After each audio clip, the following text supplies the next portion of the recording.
The rain in November does not fall. It attacks.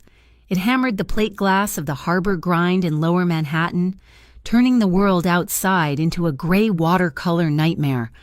I watched a drop snake its way down the pane, feeling the vibration of the shitty espresso machine rattling my teeth. I am Dante Moretti, the third generation. My grandfather built this city's docks, and my father built the unions. I inherited the silence and the logistics that make New York breathe, and right now, I could not breathe. This cafe was not my territory. It smelled of burnt beans and stale pastries, but it was neutral, and neutrality was what I needed. My consigliere, Rosa DeLuca, sat across from me. She was perfectly still, her black suit impeccable. Her gaze fixed on the door. She did not drink her coffee. Neither did I. We were waiting on a container, a very sensitive container, currently sitting in a steel box at Red Hook, courtesy of Customs and Border Protection. My contact, the broker from the shipping line, was late, or rather, he was early. He burst through the door, shaking a $1,000 umbrella onto the worn tile, his face a mask of purple rage. He was not supposed to be here for another hour. My translator was not here. The broker, a man named Mr. Zhao, spotted me and stormed over. He did not speak English. He did not speak Italian. He spoke Mandarin, and he spoke it loud. He started shouting. I did not need a translator to understand the universal language of a deal gone bad. I heard the word Baltimore and cancel. "Rosa," I said, my voice dangerously quiet. "He says the window is closed," Rosa said, her voice flat. "He says the manifest discrepancy is our fault. He's threatening to reroute the entire shipment and void the contract." "Tell him to sit down," I growled. Rosa tried, using the broken market-level Mandarin she knew. It only made him angrier. He waved his hands, dismissing her. He was insulting her. He was insulting me. This was not just about one container. This was about the route. Losing this route meant losing leverage, losing face. I felt the familiar heat rise in my chest, the pressure building behind my eyes. I gripped the edge of the cheap laminate table. "Get him!" I snapped at Nico, my driver, who was standing by the door. "Get him to shut up!" Nico moved. But Zhao was already turning to leave. The deal was walking out the door. I stood up. The chair scraped loud against the floor. "Hey!" I shouted. The entire cafe went silent. Zhao turned. I felt the blood pound in my temples. I wanted to break something. My hand instinctively clenched, and I slammed my fist down on the counter, right next to the massive chrome espresso machine. The whole thing jumped. A stack of paper cups went flying. A girl shrieked. It was the barista, a small thing, maybe 26. I had seen her here before, always cleaning, always looking down. She wore a faded green apron with the name May stitched on it. She was clutching a wet rag, her knuckles white. She was staring at me, her eyes wide with terror. Zhao spat one last final insult in Mandarin and turned again for the door. "Wait," a voice said. It was small, but it cut through the silence. Zhao stopped. I turned. The barista, May, had taken a half step forward. Her head was down, her black hair shielding her face. "What did you say?" I asked. She flinched. She looked up at me, and I saw the stammer before I heard it. He said you are dishonorable, and that your time is up. She spoke in English, the words catching in her throat, a slight, nervous lisp. Then she turned to Zhao. She spoke again, and it was not English. It was perfect, fluent Mandarin. The tone was respectful, calm, and impossibly fast. It was like watching a different person inhabit her body. The fear vanished, replaced by a quiet authority. Zhao, who had been halfway out the door, paused. He looked at her. Surprised, he answered her sharply. She replied, her voice never rising, her hands gesturing slightly. She was calming him. She was negotiating. Rosa moved to my side. "Boss." "Let her work," I said. For 10 minutes, I watched this girl, this barista who could barely take my coffee order, command a room. She and Zhao went back and forth. The anger drained out of his face, replaced by calculation. Finally, she turned back to me. Her gaze was still diverted, focused somewhere on my lapel. He says the manifest is the problem, she said, her English stammer returning slightly, but stronger now. The Customs and Border Protection flag is because the harmonized system code for the electronic components does not match the listed weight or the country of origin certification. I stared at her. The harmonized system code. She nodded. I used to study linguistics, she said quietly, and logistics for supply chain management. She swallowed. He says the bill of lading was modified 12 hours before docking. He believes it was sabotage, not a mistake. This girl was not just translating. She understood the mechanism. She understood the business. Mister, Zhao said something else. May listened. He says the container cannot stay at Red Hook. It is attracting too much attention. He wants a decision tonight. He says he can still get it to Baltimore if you absorb the cost. But he needs a guarantee. What guarantee? He says the pharmaceuticals. She paused, and her breath hitched. I watched her closely. The precursors are the real problem. He says that word was never supposed to be on the manifest. She translated the word precursor, but as she said it, she paled. Her eyes darted away, not just from me, but from the word itself, as if it had physically struck her. She knew exactly what that word implied, and it terrified her. Before I could answer, the cafe manager, a slimy man in a cheap suit, scurried over. Mr. Moretti, sir, I'm so sorry. I'm so sorry for the interruption. I will get her out of here immediately. She is fired. He reached out to grab the girl's arm. I caught his wrist. My grip was not gentle. He froze, his eyes wide. She stays, I said. I let go of his wrist, reached into my jacket, and pulled out the roll of cash I kept for emergencies. I peeled off what looked like $5,000 and threw it on the wet counter.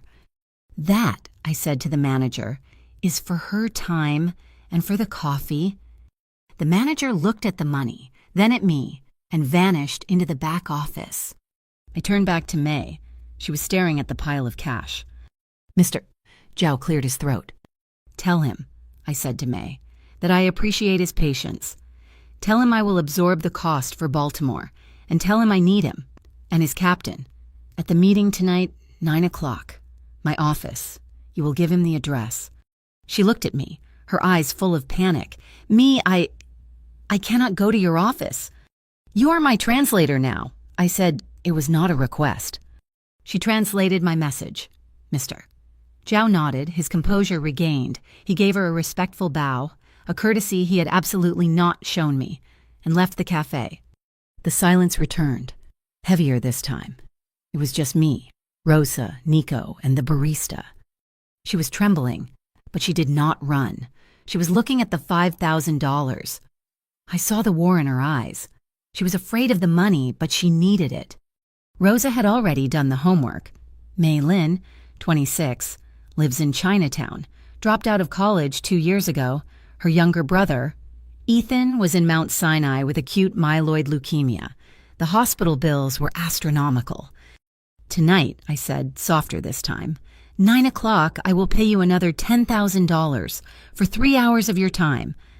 She looked up at me. Her fear was palpable, but something else was fighting it, a desperate, sharp intelligence. What is in the container? She asked. Her voice was barely a whisper. The stammer was back. I told you, electronics, pharmaceuticals. The word he used, the precursors, is it drugs? Is it weapons? I leaned in. I gave her the smile that my father taught me, the one that calms mayors and reassures judges.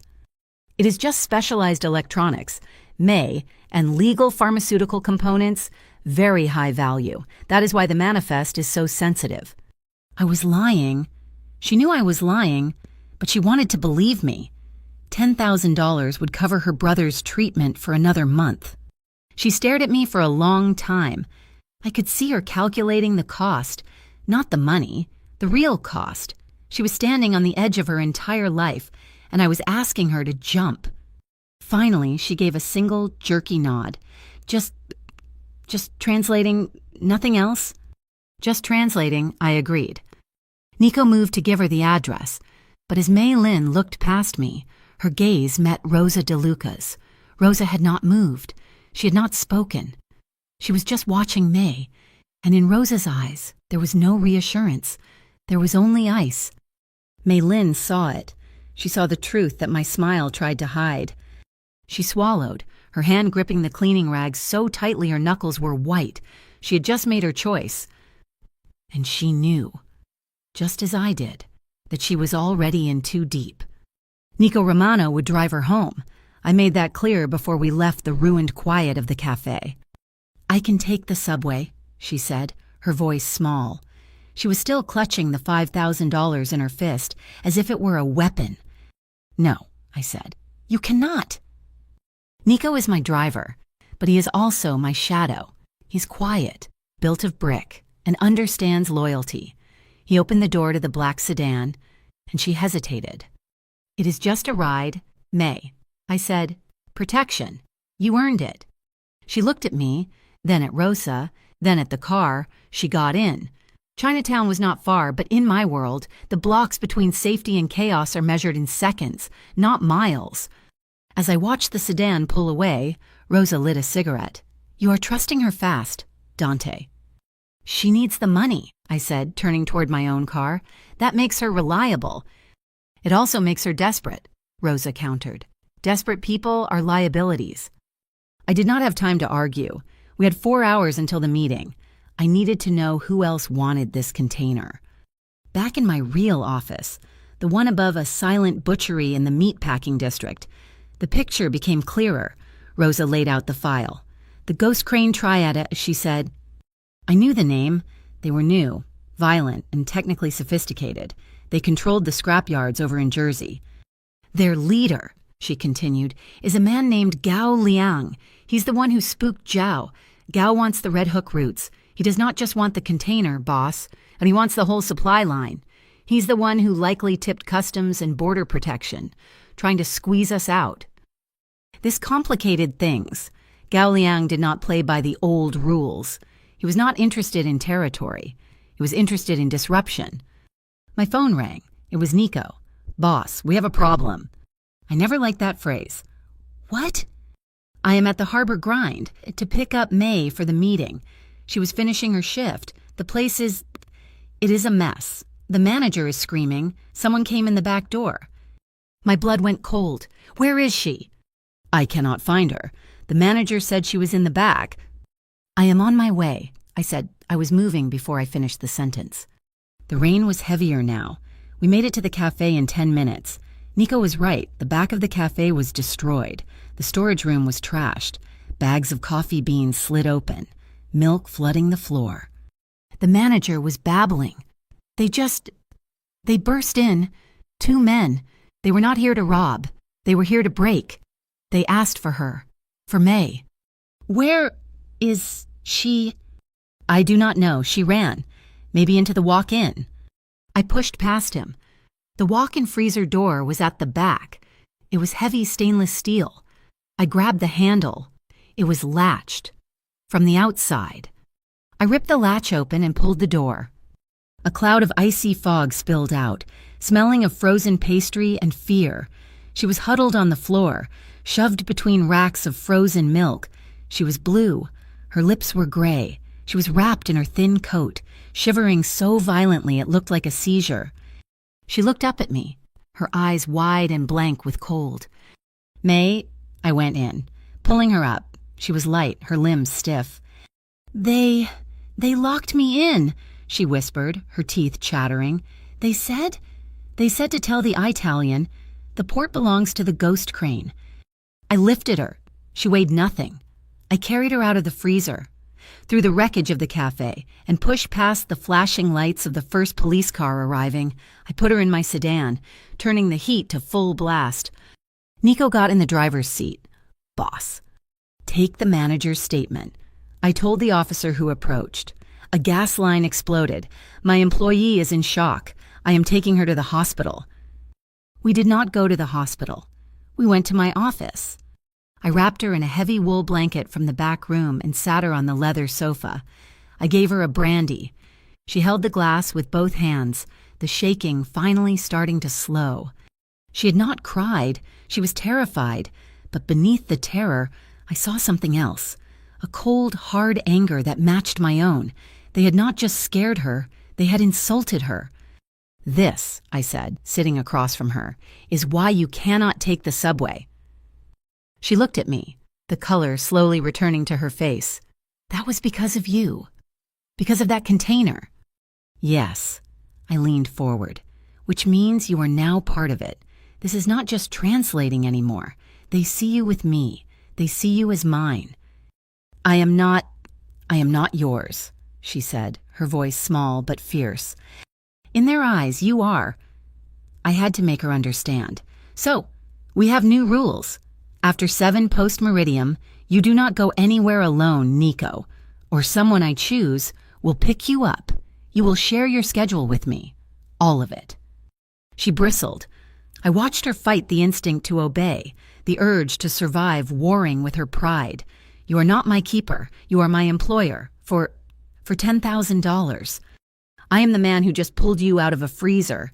They will come for you again to get to me. Understand?" She nodded, biting her lip. "I understand control."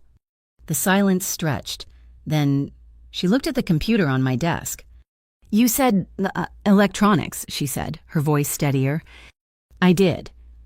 You sent me the file, the bill of lading, the one Mr. Zhao was arguing about. I sent it an hour before the meeting, so she could familiarize herself with the terms. I looked at it." She said. She stood up, wrapping the blanket around her shoulders, and walked to my desk. She sat down. "You think you just sent me a shipping manifest?" She navigated the mouse. She knew what she was doing. She opened the file. "It is a portable document format, but it is not just one file." She showed me the file's properties, the metadata. It was edited 12 hours before docking, right after it left international waters. She clicked on an icon I had never seen, one that looked like a paperclip. Embedded in the file, hidden, was another file, a scan. "This," she whispered, "is the original manifest, before they changed it in transit." She opened the scan. The harmonized system codes were different. The weight was different. The description was not electronics. It was laboratory precursors. "How did you know to look?" I asked, my voice flat. She did not answer. She just pointed to a long string of numbers at the bottom of the page. "This is the container number, UNIU, 624. She traced it with a trembling finger. "I know this number," she said. "Not this exact one, but this series, this shipping line. My father, he was a dock worker at Red Hook. He was fired last year. They said he let a bad container slip through inspection." She looked up at me, her eyes burning. "It was this series. He was blacklisted. We lost everything." She pointed back at the screen.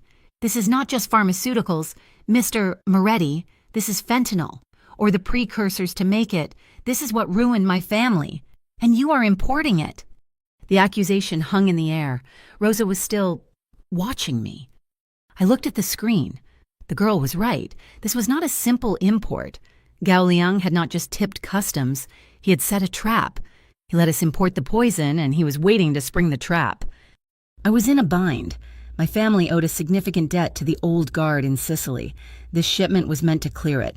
My niece, my sister's girl. Her future depended on my family's stability. "We push through," Rosa said, her voice like gravel. "We clear the container, we move it, we pay the debt." "And then what?" I snapped. "Gao Liang leaks the real manifest to the press. We are not just smugglers, we are poisoners. It is a risk we have to take. It is the business." "No." We both turned. May was standing, the blanket pulled at her feet. "No," she said again, stronger. "If you do that, you are finished. This is not just smuggling. This is a federal charge. They will use the Racketeer Influenced and Corrupt Organizations Act. They will seize every asset. This office, your cars, your sister's house. Everything. You will not just go to prison, you will be erased. She was talking from experience. She was describing what happened to her father. You have to change the deal, she said, walking back to the computer. Change the deal, Rosa scoffed. The container is at the dock. The manifest says electronic components and pharmaceuticals, May said, her fingers flying across the keyboard. She was searching online. The bad manifest, the one Customs and Border Protection is looking at. So, we make it real. She turned to me. There is a community hospital, St. Jude's, in the Bronx. My brother, he was there for a while. They have nothing. Their diagnostic machines are 20 years old. They are rationing testing kits. She pointed to the fake manifest. These codes, they are close to codes for ventilators, for diagnostic scanners. We do not move the container to Baltimore. We discover the error. We donate the entire shipment. We flip the narrative. You are not an importer. You are a philanthropist. Gao Liang cannot expose the precursors without exposing himself. You turn his trap into a public relations victory. I stared at her. The sheer audacity of it. The brilliance. We lose the money, Rosa said flatly. You lose the money anyway if you are indicted, May shot back. This way, you lose the profit, but you gain leverage. You become legitimate. I looked at the girl, the barista, the logistics student, the daughter of a ruined dockworker. She was offering me a way out, not just from this container, but from the entire life. How? I asked. How do we contact the hospital? I will do it, she said. Through an anonymous donor channel. I will talk to their fundraising director, Dr. Olivia Hart. I will frame it as a logistics company with a surplus shipment. They will not ask questions if it means saving lives. I made the decision. Do it. Rosa looked at me, her eyes unreadable. Do it, I said again. Set the meeting, Rosa. You will be with her. Every call, every step. Mei Lin nodded, her face pale but set. She had stopped being a translator. She had just become the most dangerous person in the room. The meeting with Dr. Olivia Hart took place the next morning in a small, cramped office at St. Jude's that smelled of antiseptic and old paper. The doctor was a tall, exhausted-looking woman in a white coat that was one size too large. She looked at May and then at the woman standing silently behind her. Rosa DeLuca had not introduced herself. She just stood by the door, a silent, perfectly dressed statue of menace, her presence sucking the air out of the room. May felt her stammer rising, the familiar tightness in her chest. She was acutely aware of Rosa watching her, judging her performance. I represent, May began, forcing the words out, a private and logistics group, an anonymous donor. Dr. Hart sighed, rubbing her eyes. Ma'am, if this is about a $500 check for the gala, I appreciate it, but I have a budget meeting in 10. It is about a container, May said, finding her footing. A container of medical equipment currently held at Red Hook. Dr. Hart stopped rubbing her eyes. What equipment? Ventilators, diagnostic scanners, several thousand testing kits. May slid a printed sheet across the desk. It was the revised manifest she and I had created last night. My employers had a surplus in their order. They heard about the work you do here. They would like to donate the entire shipment. The doctor looked at the list. Her skepticism was warring with a desperate hope. This list, this is worth millions. Why us? And why anonymously? My employer, me, he believes in quiet charity, May said. He wants no credit. He only wants to ensure the equipment is put to use, not resold. Dr. Hart looked at Rosa, then back at May. This is highly irregular. We cannot just accept a container. There are inspections. There is provenance. My group will handle all port clearances and delivery. We just need a letter of intent from St. Jude's, accepting the donation pending a full inspection upon arrival. We can have the first truck here in 48 hours. The doctor stared at the list again. Ventilators. We have 3 patients sharing one in the pediatric intensive care unit right now. She looked up, her gaze hardening. I do not know who you people are, but if this is real, and if this equipment is certified, you will save lives. I will get you the letter." The drive back was heavy with an electric silence.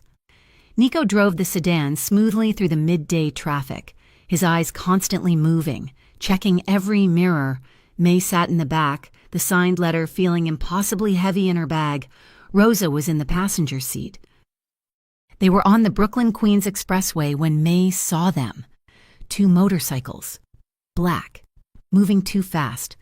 Weaving through the cars, they were not just riding, they were hunting. One pulled alongside the driver's side, the other fell in behind. May's breath caught. The rider on the side turned his head.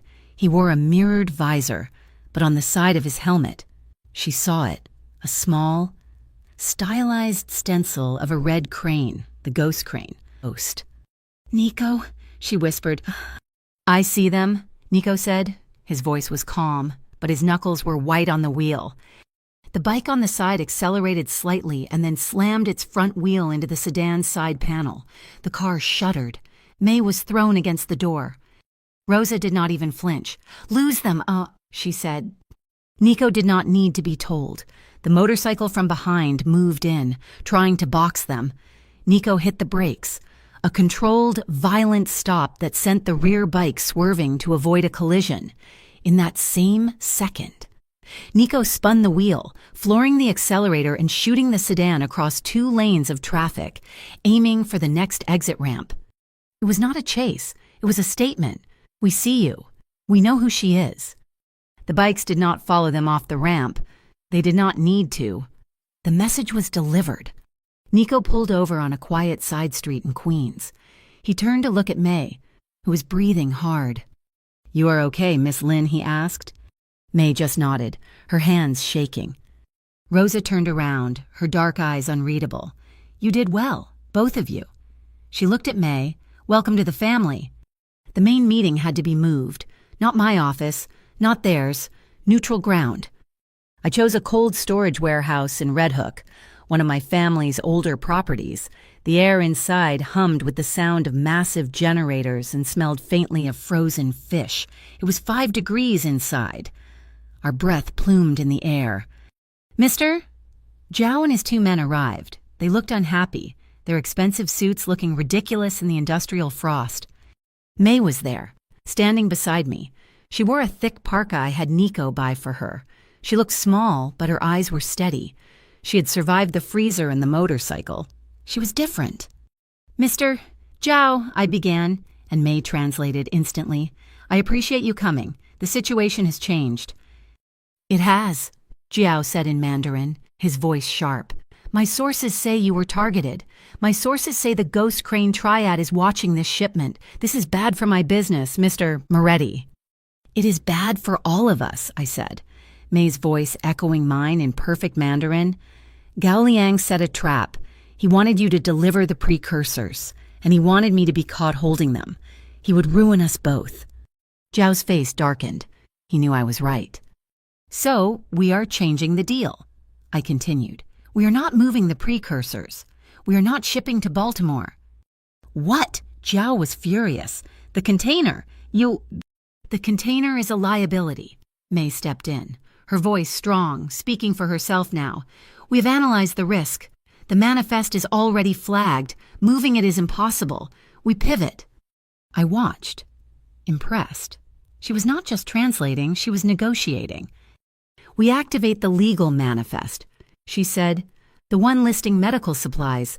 My employer," she nodded to me, "has found a legitimate recipient, a hospital." Zhao looked confused, but the cargo is not medical supplies. "It will be," I said. "You will contact your people. You will source the exact items on this list." I handed him the same list May gave the doctor. "You will prepare a new shipment, a clean one. And the first container, the precursors. Gao Liang thinks it is our weakness. We will make it our strength. We are donating it to the city. We are reporting the discrepancy ourselves." Zhao was stunned. "You are giving it away." "No," I said. "I am buying my legitimacy, and yours, Gao Liang cannot expose us without exposing himself. May added, "We propose a split shipment.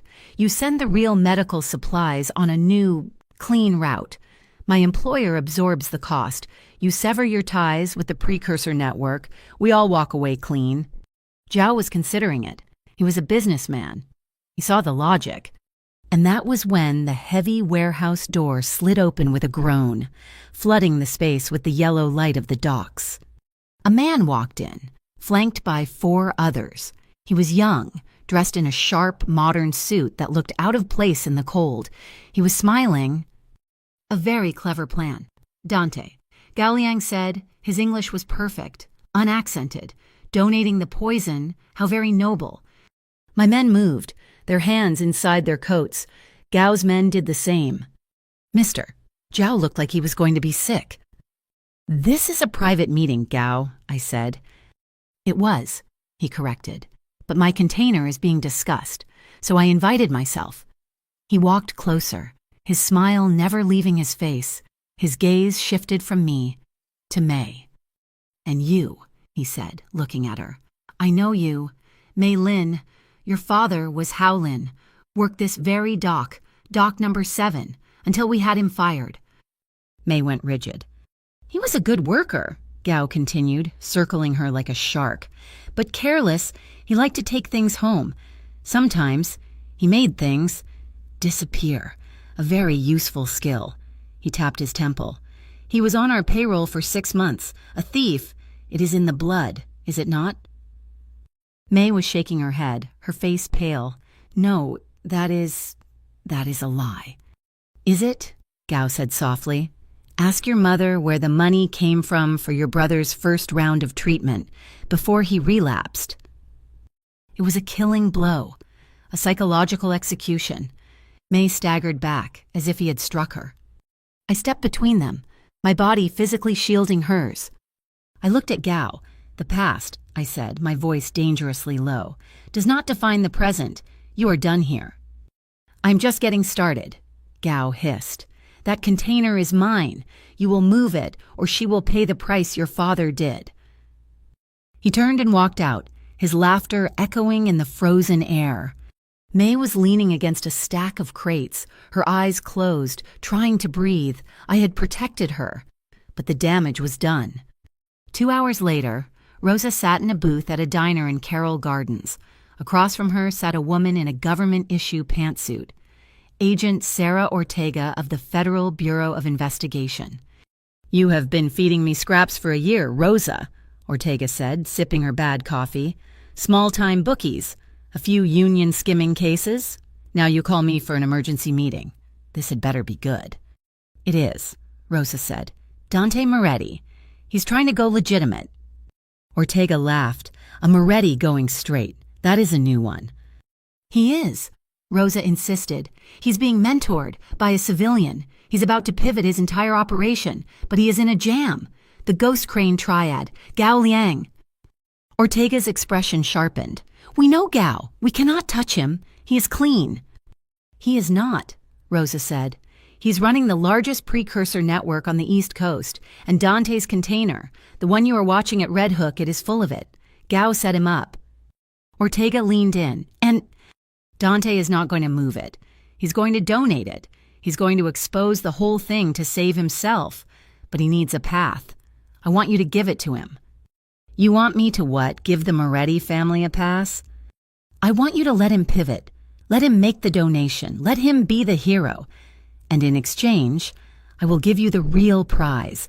I will give you Gao Liang, the precursor route, his entire network." Ortega was silent for a long time.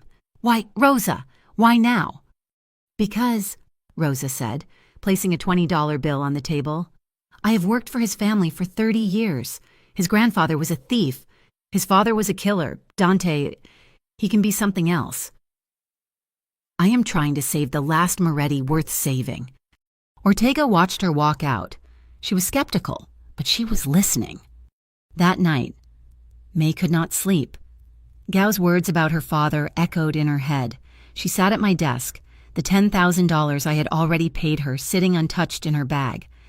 She was not searching for hospital information anymore. She was hunting.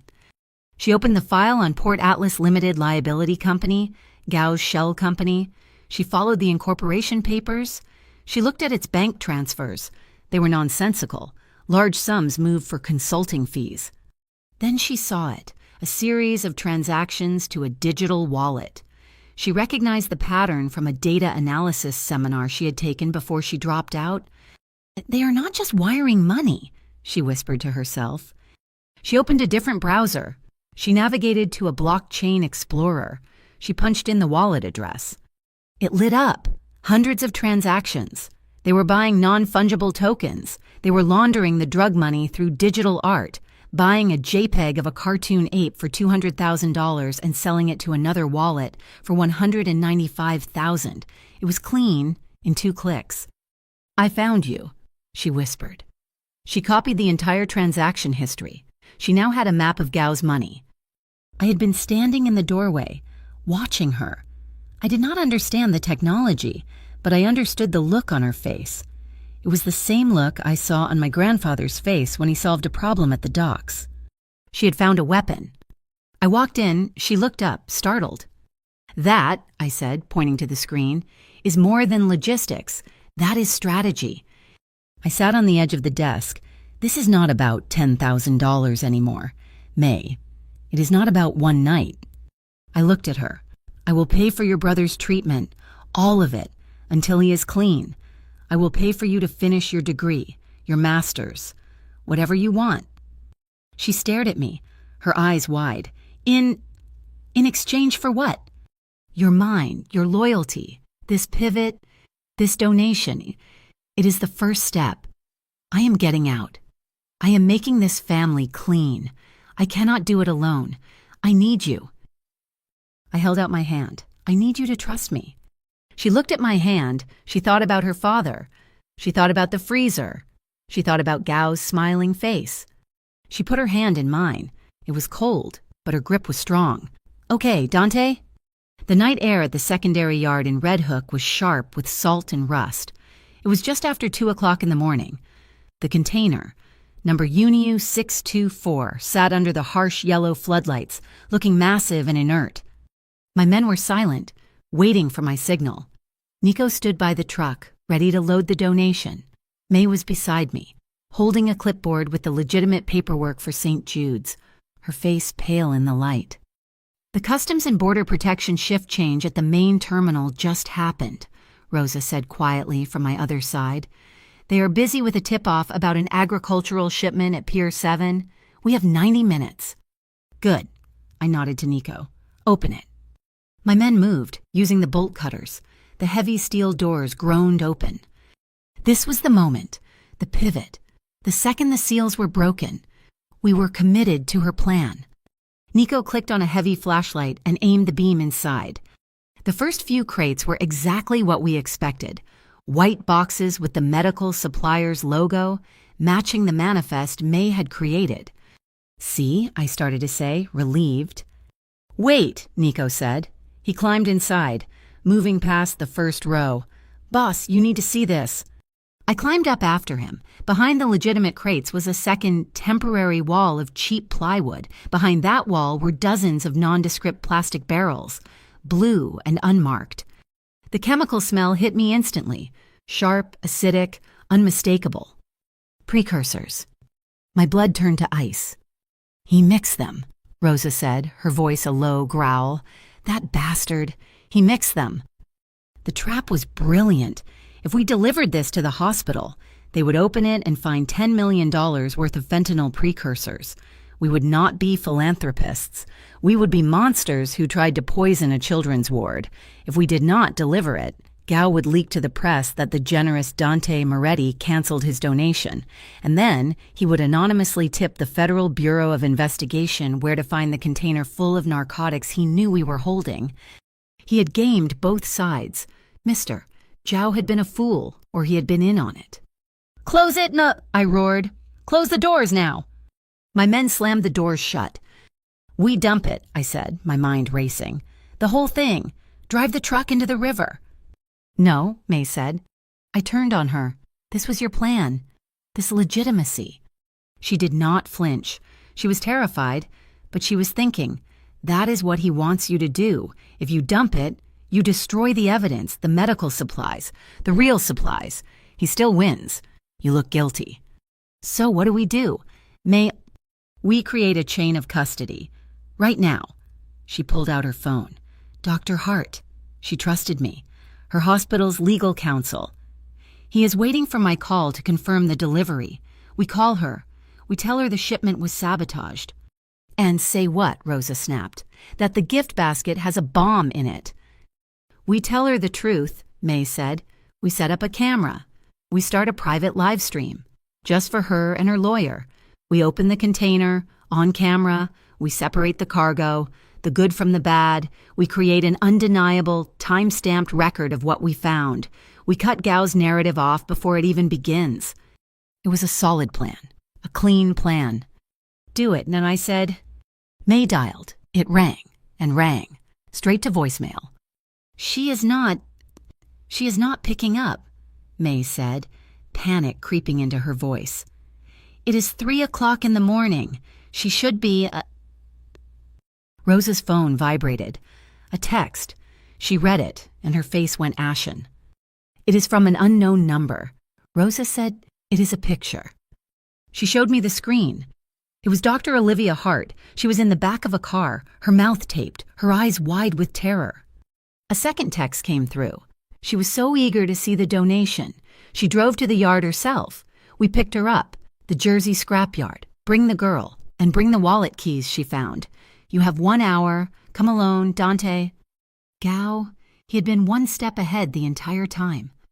May let out a small, strangled cry. He has her because of me. He has her because of me, I corrected, the rage settling into a cold, hard point. Rosa was staring at her phone, her thumb hovering over a different contact. Agent Sarah Ortega. Rosa, do not deny us, I said. Dante, this is an abduction, she argued, her voice low. This is a federal crime. We call this in. We let the Federal Bureau of Investigation handle the hostage situation. And what? I countered. They swarm the yard, Gao kills the doctor and vanishes. Or a shootout starts. And they find the container. We are finished. We are all arrested. No, this is my mess. I handle it. How? He wants me. He wants the keys. He gets me. I turned to Nico. You stay here. You lock this container down. Nobody touches it. You get that live stream ready. The second I give the word, you start recording.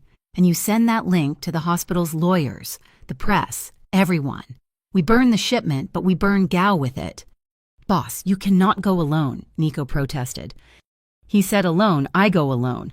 I grabbed my keys. That is in order. I left them in the yard and got into my sedan. I was halfway to the bridge when I heard the passenger door open.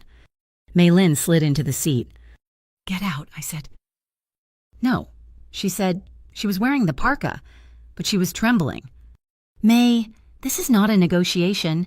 This is not logistics. He will kill you. Well, he said, bring the girl. And he said, bring the wallet keys. I have the keys. She held up a small universal serial bus drive, and I am the only one who can verify the transactions. You need me. I need you safe. You need to win, she shot back. And you cannot win if you do not understand his language. I am not just talking about Mandarin. I am talking about the blockchain. I am your translator. You said it yourself. I looked at her for 5 long seconds. The fear in her eyes was real, but the resolve was stronger. She was right. I put the car in gear. Put your seatbelt on. The scrapyard in Jersey was a cathedral of rust, mountains of twisted metal looming in the dark. Gao was waiting in a small clearing, lit by the high beams of 2 sports utility vehicles. He was sitting on the hood of a car, smiling. Dr. Hart was on her knees, hands bound, one of his men holding a gun to her head. Dante, he called out, his voice echoing, you came, and you brought the little mouse. How loyal. Let the doctor go, Gao, I said, walking into the light. May stayed close behind me. She has nothing to do with this. She has everything to do with this, Gao said. She is the face of your legitimacy, the proof of your charity." He laughed. "Did you really think I would let you become a hero?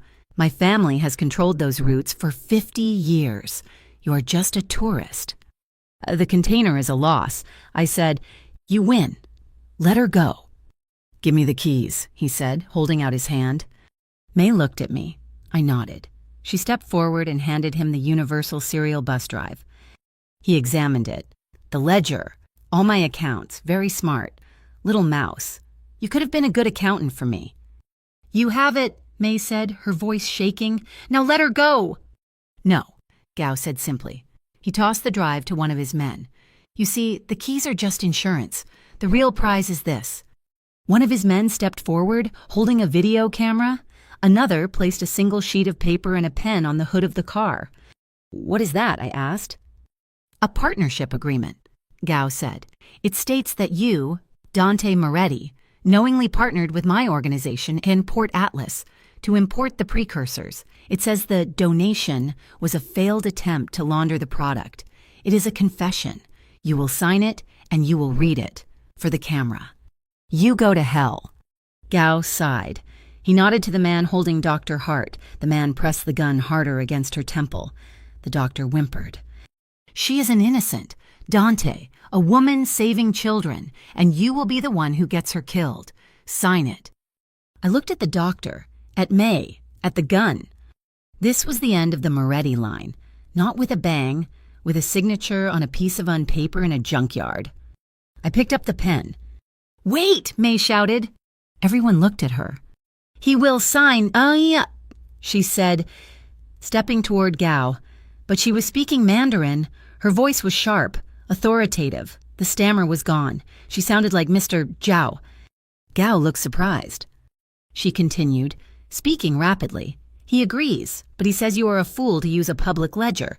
He says your blockchain security is pathetic, and that this drive is one of 5 copies I already sent." Gao's smile vanished. "What did she say?" he snapped at me in English. "She is translating," I said, playing along. May kept going, her voice rising, using complex financial terms in Mandarin. "He says this confession is amateur. He says you do not even own the wallets you think you own. He says you are just a puppet for the old men in Hong Kong, and that your dead father would be ashamed of this sloppy work." It was a gamble. She was improvising, building a tower of insults based on nothing but her own analysis. "Liar," Gao roared, his face purple. He forgot English. He lunged at her. "Not me. You know nothing." He raised his hand to strike her. That was the opening. The world exploded in light. "Now," Nico's voice bellowed from the darkness above. 2 sets of high beams from a crane overhead flashed on, blinding Gao and his men. Nico and 4 of my men, who must have followed us from the yard, dropped from a container stack. It was chaos. Nico tackled the man holding Dr. Hart, spinning her to safety. I grabbed May and threw her behind the car. Gao's men were disoriented. The fight was short, brutal, and one-sided. It was not a gunfight, it was a brawl. My men were dock workers. They knew how to fight. In 30 seconds, it was over. Gao's men were on the ground. Gao himself was scrambling backward, pulling a knife. One of my younger men, Bruno, pulled his gun, aiming it at Gao's chest. "No," I shouted. Bruno paused. I walked over to the last Ghost Crane member still standing, a young man who looked barely 20. He was terrified. I took the gun from Bruno's hand, but I did not aim it. I handed the gun, handle first, to the young man. He stared at me, confused. "Go," I said. "Tell your boss. Tell everyone. The rules have changed. We are not in this business anymore. This is your only chance. Get out of my city." He stared at the gun, at me, and then he ran, disappearing into the mountains of scrap. Gao was on the ground, Nico's boot on his chest. Dr. Hart was safe, crying, wrapped in Nico's coat. May stood up from behind the car, her eyes fixed on me. She had just seen me choose mercy over murder. She was looking at me like she had never seen me before. I looked at the camera, still recording on the hood of the car. I walked over and picked up the confession paper. I tore it in half. "Nico," I said, Call Agent Ortega. Tell her we have a gift for her." We did not get Gao at the scrapyard. He vanished into the labyrinth of twisted metal while my men secured Dr. Hart and waited for the police. But his camera did not vanish. By 6 o'clock in the morning, the internet was on fire. He had not just edited the video from the night before. He had crafted a masterpiece of disinformation. He used the footage of me hesitating, of Dr. Hart on her knees. He took the audio of me saying, "The container is a liability," and spliced it with close-ups of the blue precursor barrels. He painted me as the new kingpin of fentanyl, a monster who imported poison and then tried to frame a rival while hiding behind a hospital. The social media feeds exploded. The local news channels picked it up. Mob war explodes at Red Hook. Moretti family linked to deadly precursor ring. My name, my face, my family Mintikin was attached to every headline. The district attorney's office, smelling blood, announced an immediate investigation. They were threatening to raid my properties, seize all my assets. The racketeer, influenced and corrupt organization's charge May warned me about was no longer a possibility. It was a promise. I was in my office, the television muted, watching my reputation burn. My men were silent.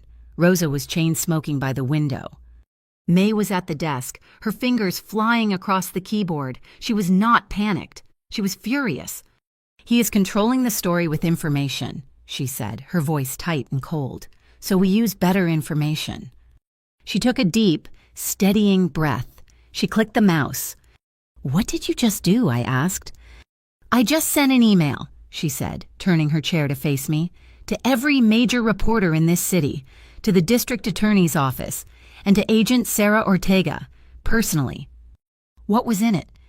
"Two things," she said, standing up. "First, the complete, unedited, annotated transaction ledger for Port Atlas Limited Liability Company, every digital wallet, every dirty non-fungible token purchase, a roadmap of Gao's entire money laundering operation. I showed them how he paid for the precursors." She took another document from the printer. "Second, the official, signed confirmation from St. Jude's." I looked at it. Dr. Hart, true to her word, had her legal team meet Nico at the yard at 5 o'clock in the morning. "They have taken possession of the ventilators," May said. "This letter thanks the anonymous donor for the life-saving equipment, and it confirms they are cooperating fully with the Federal Bureau of Investigation regarding the sabotaged portion of the shipment." She had done it. She had split the narrative. Gao showed the world the poison. She showed them the medicine. The media was suddenly confused. The district attorney was quiet. The public had two stories to choose from. But I was still trapped. The underworld did not care about hospital donations. They saw Gao's video. They saw me as weak, a man who got caught. The old families, the ones I owed, were calling, demanding I fix the disrespect Gao had shown. And the law was still coming. The district attorney did not care about my good deeds. He cared about the video, the precursors, and my family name. "He is stuck," Rosa said, her back to me.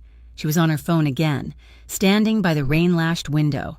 "He's trapped between the law and the street. One wrong move, and he gets the Racketeer-Influenced and Corrupt Organizations Act, and you lose your star witness. One wrong move, and he gets a bullet in the head from his rivals, and you lose your case. He's out of time."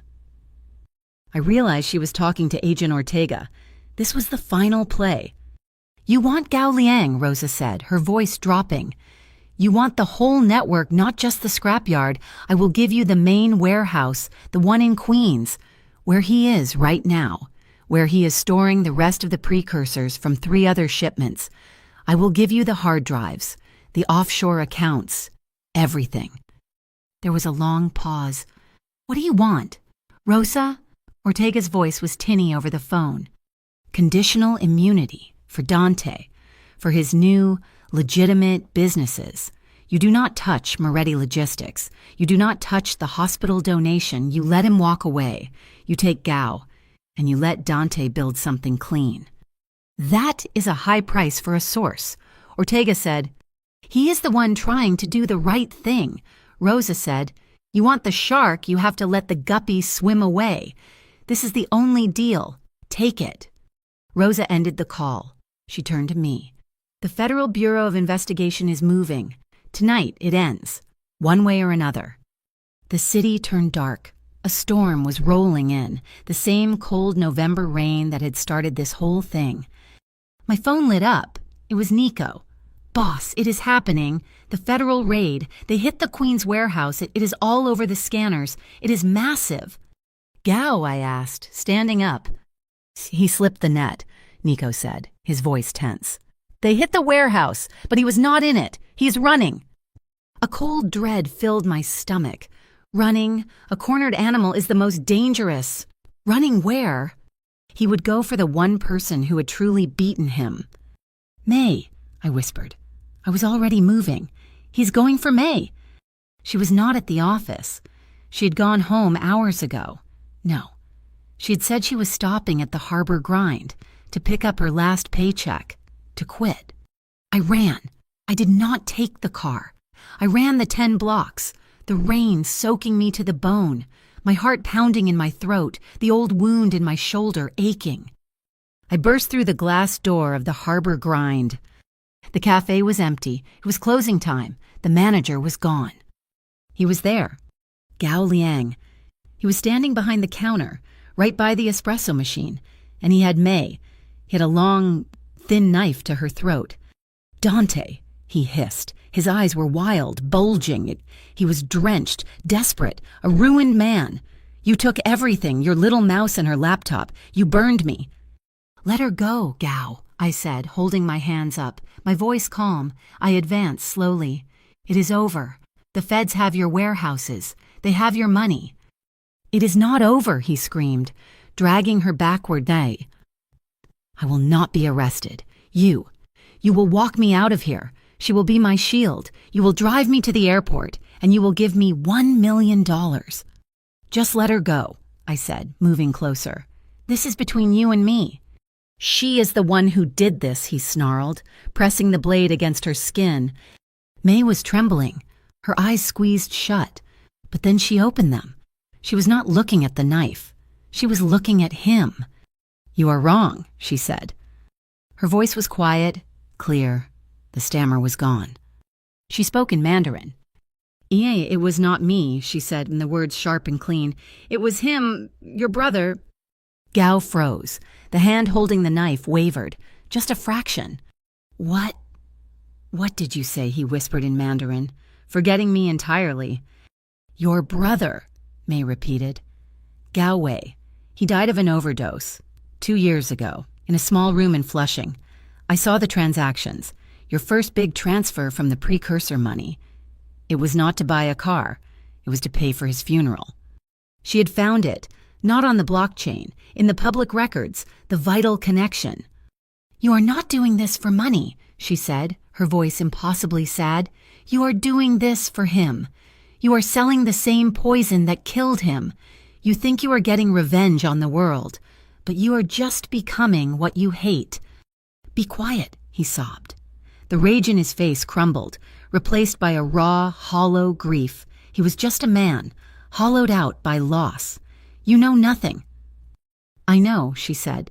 "My father, my family. We know what it is to lose everything." He was breaking. The knife was lowering. His grip on her loosened. And in that moment of hesitation, that single second of shared humanity, his rage returned. He looked at her, then at me. He realized what she had done. "You!" he screamed, the grief turning back to blind fury. He lunged. He was not aiming for her, he was aiming for me. I moved, shielding her, shoving her behind my body. The knife plunged deep into my left shoulder, grating against the bone. I felt the sharp, cold fire of the steel, the pop of muscle. I grunted, grabbing his wrist, the pain blinding me. The glass door of the cafe smashed open. Federal Bureau of Investigation dropped the weapon. Agent Sarah Ortega was there, her gun aimed, flanked by 2 agents. Gao saw her. He raised the knife again to finish me, to pull it out and stab again. There was a loud crack, not a gunshot, a specialized round, maybe a taser. The knife flew from Gao's hand, clattering against the metal side of the espresso machine. He screamed, clutching his wrist. Ortega was on him, her boot on his back, her knee driving into his spine, cuffs snapping shut. "Gao Liang," she said, breathing hard. "You're under arrest for the kidnapping of Dr. Olivia Hart and assault with a deadly weapon." She had kept her promise. He was alive. I was on the floor, leaning against the counter, the smell of coffee beans thick in the air. May was kneeling beside me, pressing a stack of clean napkins against my shoulder. The blood was dark. "Dante," she was saying, her voice thick with tears. "Stay! Just stay with me! You are okay!"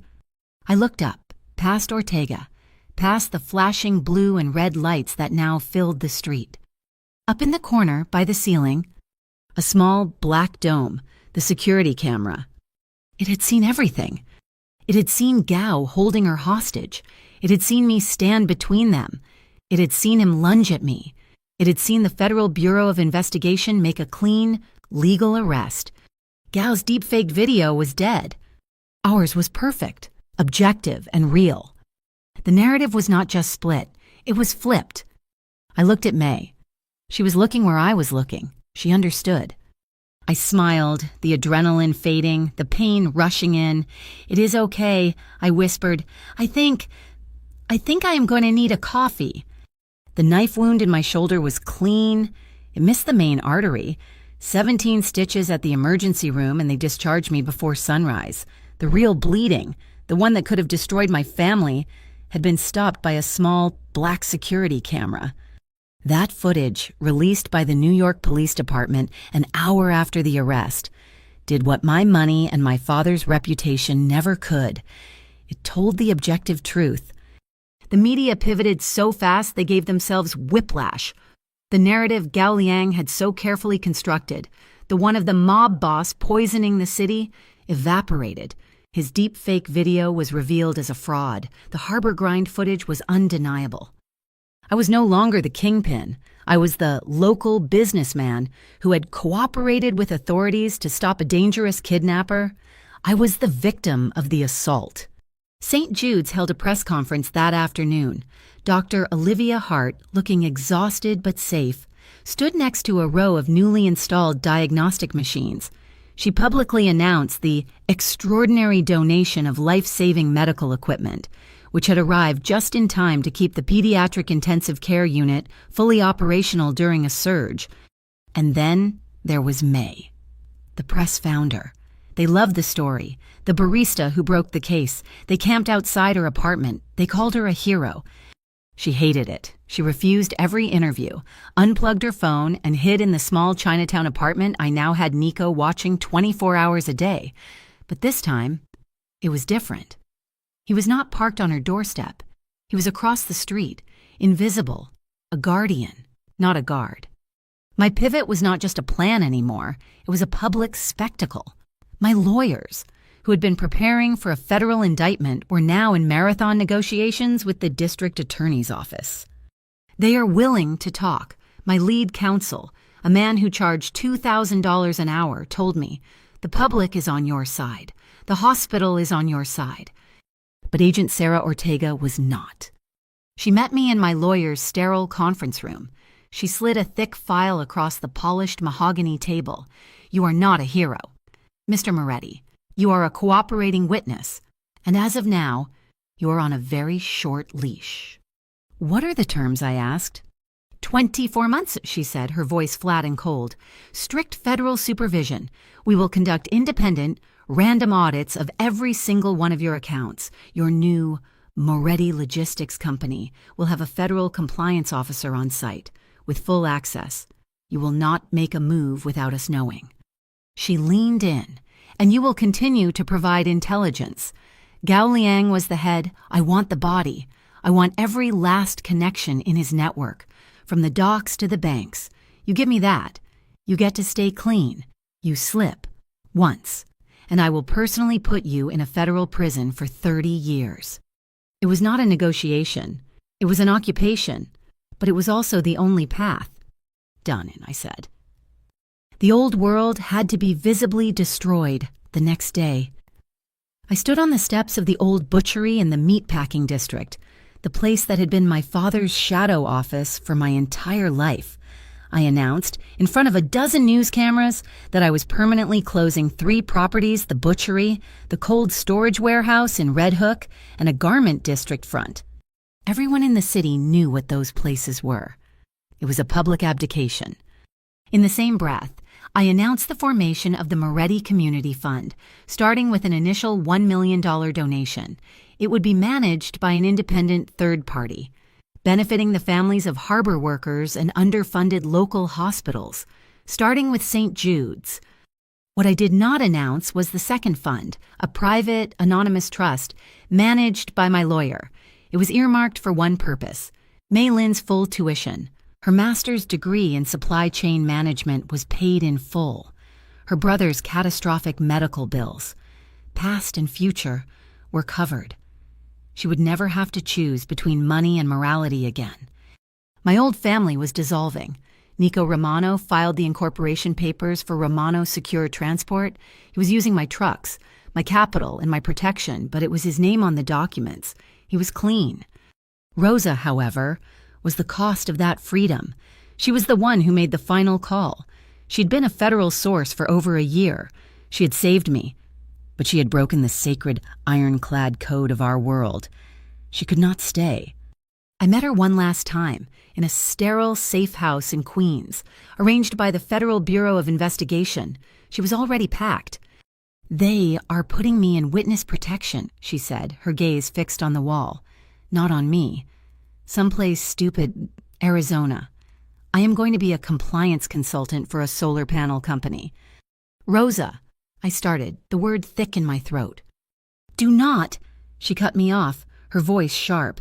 "I did this for you, not for your father's memory, not for the name, for you. You were the only one who could be saved. Do not waste it. This is your one chance to be better than he was." She stood and walked to the door. She did not look back. My consigliere, the woman who had known me since I was a child, walked out of my life. 2 weeks later, St. Jude's held a formal dedication ceremony for the new pediatric ward equipment. They insisted May be there. She fought me on it all week. "I cannot," she said. "The night before, we were in my car, outside her building. I cannot speak in front of all those people." The stammer, which had vanished in the heat of the crisis, was creeping back. "I am not a hero. Dante, I am just the girl who was there." "You are the girl who changed the plan." I told her, my voice quiet. "You saved Dr. Hart. You saved me. You do not have to give a speech. Just stand there. Let them say thank you." She walked onto the small, makeshift stage in the hospital lobby. Dr. Hart gave a moving speech. The hospital president gave a speech. Then he turned to May. And now the young woman whose quick thinking, bravery, and expertise in supply chain logistics made this all possible. Miss Mei Lin. The applause was loud in the small space. May walked to the podium. She gripped the sides, her knuckles white. She looked out at the crowd, at the doctors, the nurses, the reporters, the patients in wheelchairs. Her eyes were wide. She looked terrified. She took a deep, visible breath. "My name is Mei Lin," she said. Her voice was quiet, but it was perfectly clear. There was no stammer. "I am not a hero. I am a logistics student. I saw a problem in the supply chain, and I saw a need." She looked over at Dr. Hart. "The heroes are the people in this building, the ones who use this equipment every day to save lives. I am very glad I could help." She stepped back. The applause was even louder. I stood in the back of the room, my arm in a black sling. I had never felt pride like that before. It was not the pride of a deal closed or a rival beaten. It was clean. It was real. I drove her home that night. The city was quiet. "You do not need Nico watching your apartment anymore," I said as we pulled up to her curb. "I know," she said, her hands in her lap. "But I am still going to worry." She turned to me in the darkness of the car. "Dante, what we did, it was not normal. I'm grateful. for my brother, for my tuition, but I cannot be one of your properties." "I know," I said. "That is not what I want." "The control," she said, her voice firm. "The share your schedule, the driver waiting for me. That cannot be us. If there is going to be an us." I met her gaze. She was not asking. She was telling. She was setting the terms of our new contract. Transparency, and I said, the word feeling new, not control. I will tell you where I am. I will tell you what I am doing. I will be honest with you. That is the boundary. That is the new rule for both of us. She searched my face for a long moment, and she must have found what she was looking for. She nodded slowly. "I can live with that." She did not get out of the car. "I have to go somewhere," she said quietly. "Will you come with me?" We drove deeper into Chinatown, to the small, walk-up apartment she shared with her mother. Her brother, I knew, was in a special recovery wing at Mount Sinai, his remission progressing well. Inside, the apartment was small but immaculate. Her mother was there. She saw me, her eyes widening in recognition. She looked at May, then at my arm in the sling. She nodded once, a polite, wary acknowledgement. In the corner of the small living room, there was a small, ornate, red and gold altar. There were photographs of her ancestors, a small brass bowl of rice, an offering of an orange. A thin plume of incense smoke curled in the air. May lit 3 sticks of incense from a candle. She held them between her palms, bowed deeply from the waist 3 times, and then placed them upright in the bowl of sand. She turned, lit 3 more sticks, and handed them to me. I looked at the smoking sticks. I looked at her. I was a Moretti. I was a Catholic. I had not been to Mass in a decade, but this was not my world.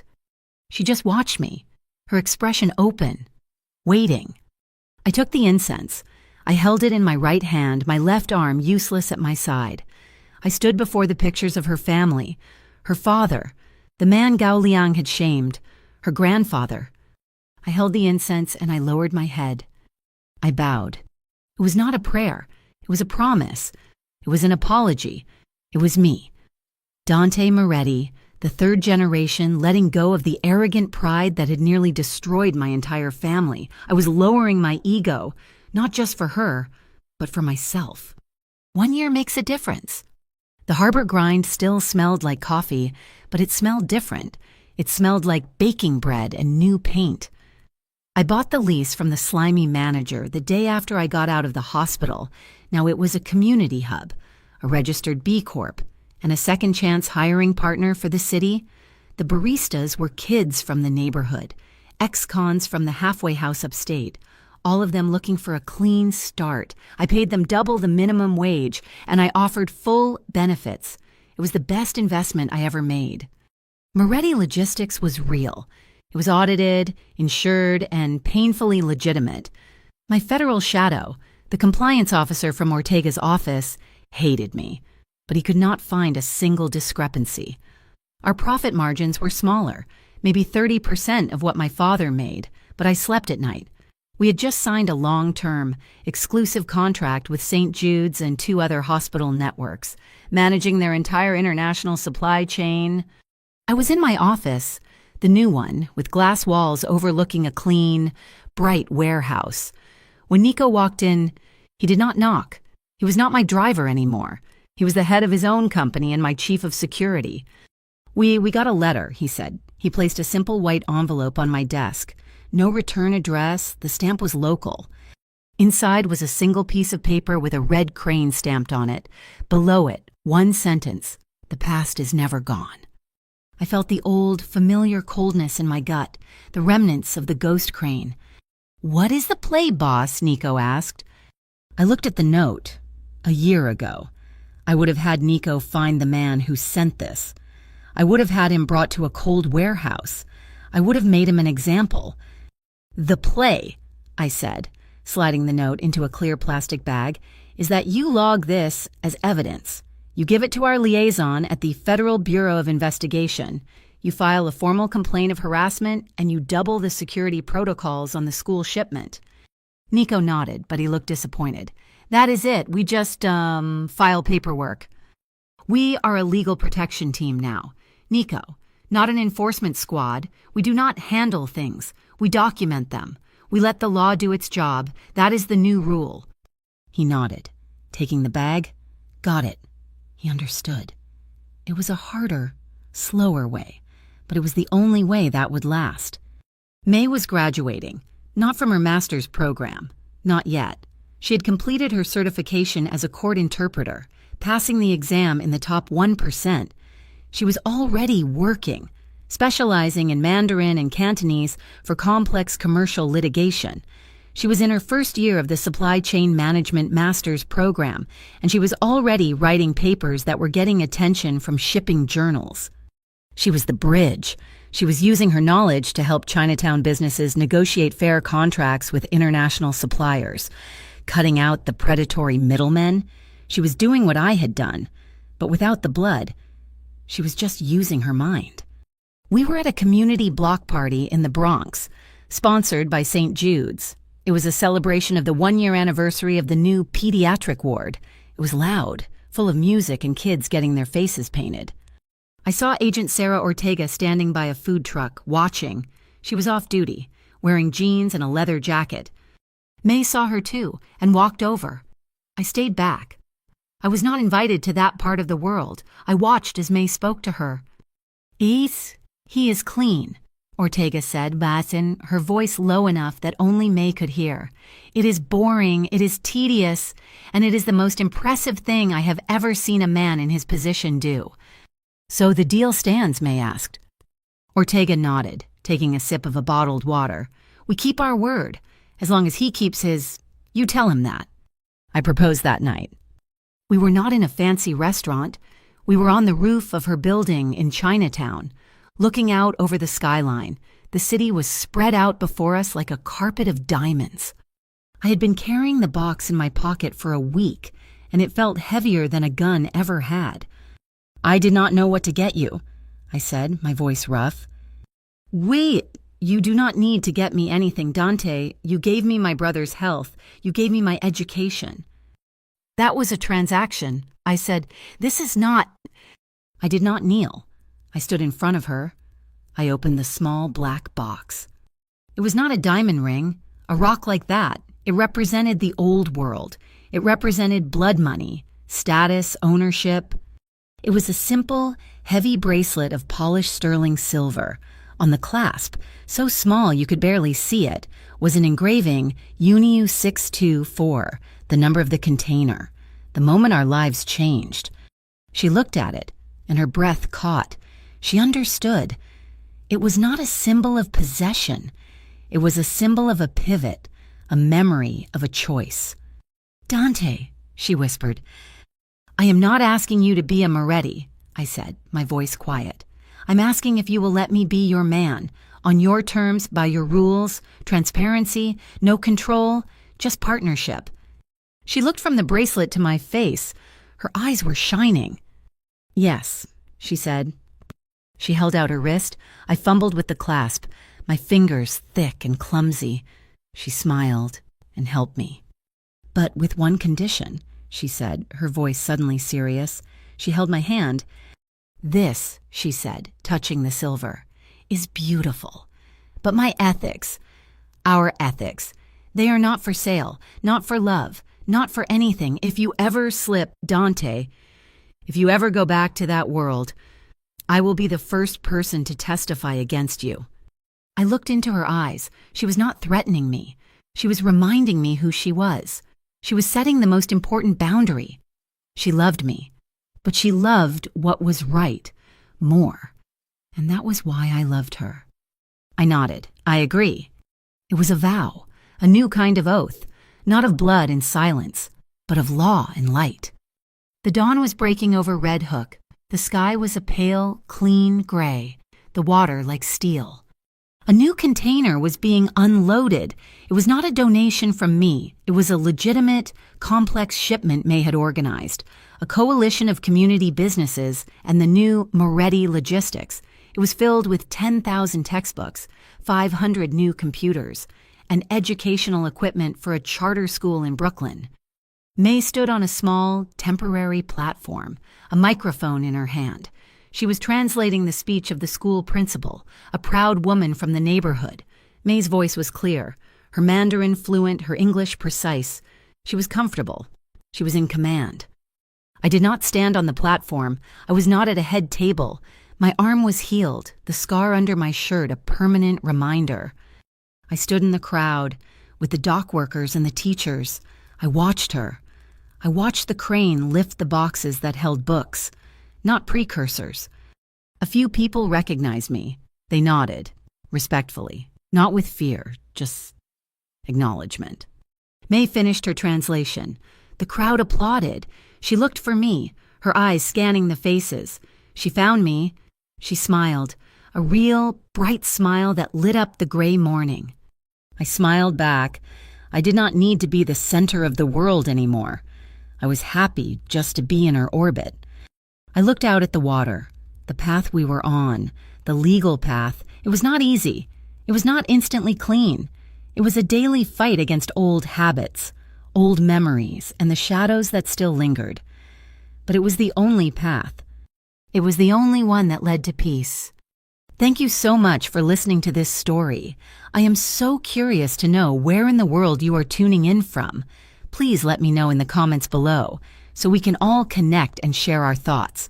If you enjoyed this, please subscribe to my channel, Mafia Boss Stories, and like this video. And if you really want to support the channel, please hit that hype button so this story can be heard by even more people. Your support means the world to me.